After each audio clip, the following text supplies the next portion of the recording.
حضور کی صبحیں کیسی تھیں، حضور کی شامیں کیسی تھیں، حضور کا چلنا پھرنا کیسا تھا، حضور کا زمین پر رہنا کیسا تھا، عرش پر جانا کیسا تھا، مصطفیٰ کی عظمتیں کیا تھیں، مصطفیٰ کا مکہ میں رہنا کیسا تھا، مدینہ پاک میں جانا کیسا تھا۔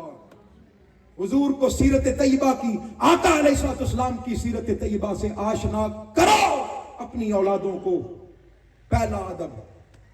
دوسرا ادب بڑا عجیب ہے، بڑا عجیب ہے، شاید آپ کا دھیان پہلی دفعہ اس طرف جائے۔ حضور نے فرمایا پہلا ادب یہ سکھاؤ کہ میری محبت سکھاؤ، دوسرا ادب حب اہل بیت نبیکم، اپنی اولادوں کو مصطفیٰ کے گھر والوں کی محبت سکھاؤ، ان کو بتاؤ کہ مولا کائنات کیسے تھے، ان کو بتاؤ کہ حسنین کریمین کیسے تھے، ان کو بتاؤ، اپنی بیٹیوں کو بتاؤ کہ سیدہ کائنات کیسی تھیں، ان کا پردہ اور ان کا حیا کیسا تھا، اپنی بیٹیوں کو بتاؤ سیدہ زینب کیسی تھیں، ان کو بتاؤ سیدہ ام رباب کیسی تھیں، حضرت شہر بانو کیسی تھیں، سیدہ سکینہ کیسی تھیں، اپنے بچوں کو حضور کی اہل بیت اطہار کے بارے میں بتاؤ، اپنے بچوں کو بتاؤ کربلا کیسا تھا۔ کہیں ایسا نہ ہو، کہیں ایسا نہ ہو آپ نہ بتاؤ وہ کسی یزید کے پیچھے لگ جائیں، آپ نہ بتاؤ، بھئی آپ کا قصور ہے نا، آپ نے بتایا ہی نہیں۔ میری چھوٹی سی بیٹی ہے، چھوٹی سی، تحدیث نعمت کے طور پر عرض کر رہا ہوں، ایک دن وہ مجھ سے پوچھتی ہے بابا جان یہ بتائیں کہ یہ سیدہ فاطمہ الزہرا کون تھی؟ میں نے کہا حضور کی بیٹی، حضور کی شہزادی۔ سنا ہے ان کا ایک بیٹا امام حسین تھا؟ میں نے کہا جی بیٹا، ان کو کربلا میں اس کو یزید کا نام نہیں آتا تھا، شہید کر دیا گیا۔ میں نے کہا جی۔ بابا جان پولیس کیوں نہیں آئی وہاں پر، پولیس نے کیوں نہیں پکڑا؟ میں نے کہا بیٹا پولیس تھی نہیں۔ اب اس بیٹی کے لفظ سنیے، مجھے فخر ہے کہ میری بخشش ہوئی تو اس بیٹی کی وجہ سے ہو جائے گی۔ وہ کہتی ہے ابا جان اگر مجھے موقع مل گیا اور وہ بدبخت یزید میرے سامنے آ گیا، میں اپنی آنکھوں پر پردہ ڈال لوں گی اور اس کو مار دوں گی، قتل کر دوں گی۔ اپنے بچوں کو بتاؤ اہل بیت کی محبت کیا ہے، اپنے بچوں کو بتاؤ سیدہ کائنات کس طرح سوکھی روٹی کھا کر حسن و حسین کی تربیت کرتی تھی۔ اپنے بچوں کو بتاؤ حضور کے گھر والے کتنے پاکیزہ ہیں، کتنے اعلیٰ ہیں، کتنے بڑے ہیں۔ مقابلہ نہ کروایا کرو، اپنے بچوں کو بتاؤ کہ ان کا مقابلہ نہیں ہو سکتا، ان کے مقابلے میں کوئی آ نہیں سکتا۔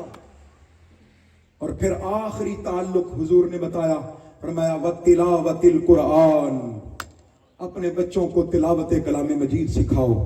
یہ قرآن میرے ہاتھ میں ہے، ہم یہ کہتے ہیں میرا بیٹا انگریزی بڑی اچھی بولتا ہے، میری بیٹی بڑے اعلیٰ سکول میں پڑھتی ہے، ان کے پاس یہ بھی ہے، اس کی ریاضی بڑی اچھی ہے، میتھس بڑی اچھی ہے، فزکس بڑی اچھی ہے۔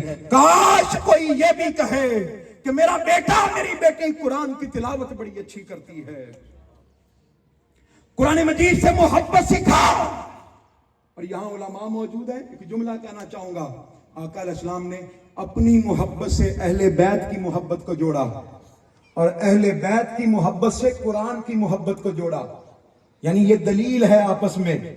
یعنی ہو سکتا ہے کوئی قرآن اچھا پڑھتا ہو لیکن اہل بیت سے محبت نہ کرتا ہو، اس کے قرآن پڑھنا، اس کا قرآن پڑھنا دلیل نہیں ہے اس کے ایمان کی۔ اور کوئی ہو سکتا ہے اہل بیت سے محبت کرتا ہو، حضور سے محبت نہ کرتا ہو، اس کا بھی ایمان قابل قبول۔ یہ ساری محبتیں آپس میں بولیے جڑی ہوئی ہیں، ساری جڑی ہوئی ہیں۔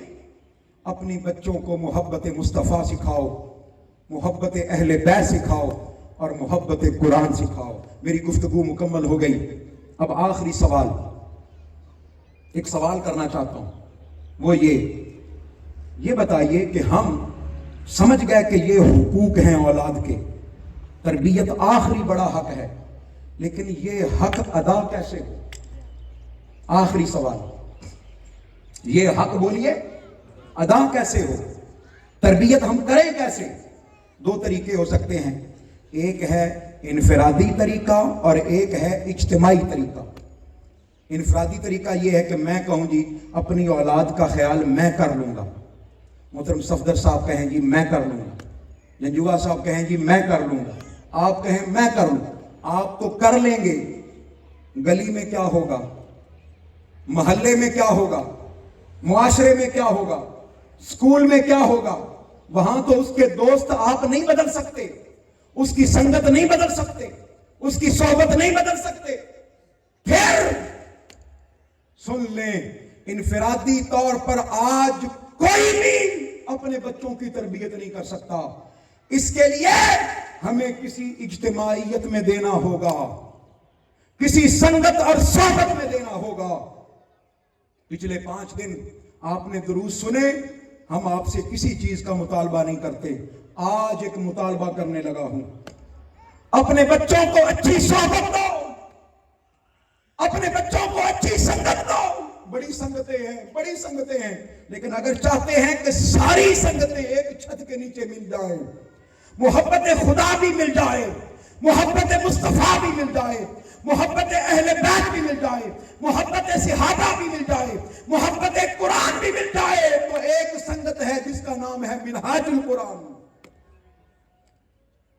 کیونکہ یہاں بچوں کے لیے الگ شعبہ ہے ایگلز، اسٹوڈنٹس کے لیے الگ شعبہ ہے MSM، جوانوں کے لیے الگ شعبہ ہے فورم ہے یوتھ لیگ، بڑوں کے لیے الگ ہے منہاج القرآن، باجیوں اور بہنوں بیٹیوں کے لیے الگ ہے منہاج القرآن ویمن لیگ۔ اچھی سنگت دینا چاہتے ہو تو ایک مرد کلندر نے آواز دے دی ہے، اس نے کہا ہے لوگوں میں ایک شہر اعتکاف سجانے والا ہوں، 20ویں رمضان سے لاہور میں حرمین شریفین کے بعد ایک بڑا اعتکاف جس میں ہزاروں لوگ شریک ہوں گے، بچے اور نوجوان شریک ہوں گے۔ اس مرد کلندر نے کہا ہے اپنی نسلوں کو بھیجو، میں محبت الہی، عشق الہی اور لذت توحید کے جام بھر بھر کے پلاؤں گا۔ اگر چاہتے ہو کہ نسلیں سنور جائیں، اگر چاہتے ہو کہ اخلاق سنور جائیں، اگر چاہتے ہو کہ اولاد فرما بردار ہو جائے، شہر اعتکاف میں بھیجو اپنے بچوں اور بچیوں کو۔ 10 دن کا وقت ہے، وہ وہاں جا کر روزانہ 2 سے 3 گھنٹے حضور شیخ الاسلام کا خطاب سنیں گے، نماز تہجد پڑھنا سیکھیں گے، فرض نمازیں پڑھنا سیکھیں گے، لحن کے ساتھ تراویح پڑھیں گے، حلقات درود ہوں گے، حلقات ذکر ہوں گے، اخلاق سنورے گا۔ ایک کمرے میں جب بڑے بھی موجود ہوں گے، چھوٹے بھی موجود ہوں گے، ان کو پتہ چلے گا کمرے کی صفائی کیسے کرتے ہیں، ان کو پتہ چلے گا کہ بڑوں کی موجودگی میں برتن کیسے دھونے ہیں، خدمت کیسے کرنی ہے۔ 10 دن بچوں کو آپ بھیجیں، نسلوں کو آپ بھیجیں، اور اگلی ساری زندگی کی گارنٹی منہاج القرآن دینے کے لیے تیار ہے۔ تحریک منہاج القرآن کا حصہ بنائیں، منہاج القرآن کے ساتھ جوڑیں۔ یہ کتابیں میرے پاس موجود ہیں، اسلام میں بچوں کے حقوق، حضور شیخ الاسلام کی کتاب، بچوں کی تعمیر شخصیت 11 سے 16 سال کی عمر تک، یہ عمر رسیدہ افراد جو بزرگ ہیں ان کے مسائل اور ان کا حل حضور شیخ الاسلام نے، اور یہ ترجمہ عرفان القرآن آج یہ ساتھ لے کر جائیں، وہ سامنے سٹال پر موجود ہے۔ اور کل کا اعلان سن لیں، اور اس اعلان سے پہلے ایک وعدہ، آپ نے 5 دن خطاب سنے، اب آپ سے صرف پوچھنا چاہتا ہوں، یہ بتائیں کہ یہ جو دروس آج ختم ہو رہے ہیں اور کل حضور شیخ الاسلام کا خطاب ہے، یہ اس سال کے لیے ہی کافی ہے یا آپ چاہتے ہیں کہ یہ اگلے سال بھی ہوں؟ جو کہتے ہیں اگلے سال ہوں وہ ہاتھ کھڑا کریں۔ ان دروس نے زندگی بدلی ہے یا نہیں بدلی؟ تبدیلی آئی ہے یا نہیں آئی؟ اگر تو آئی ہے پھر مجھ سے وعدہ کریں کہ یہ کام اور ان کی تیاری آپ نے رمضان سے 3 مہینے پہلے شروع کر دینی ہے۔ 3 مہینے پہلے درخواست لکھنی ہے مرکز، انشاءاللہ العزیز آپ کی درخواست پر عمل ہوگا۔ ہم نکمے ٹوٹے ہوئے لوگ کمزور لوگ آپ کی خدمت کے لیے آپ کے جوتوں پر جو گرد لگی ہے اس گرد کو صاف کرنے کے لیے حاضر ہوں گے. اللہ پاک آپ کو سلامت رکھے.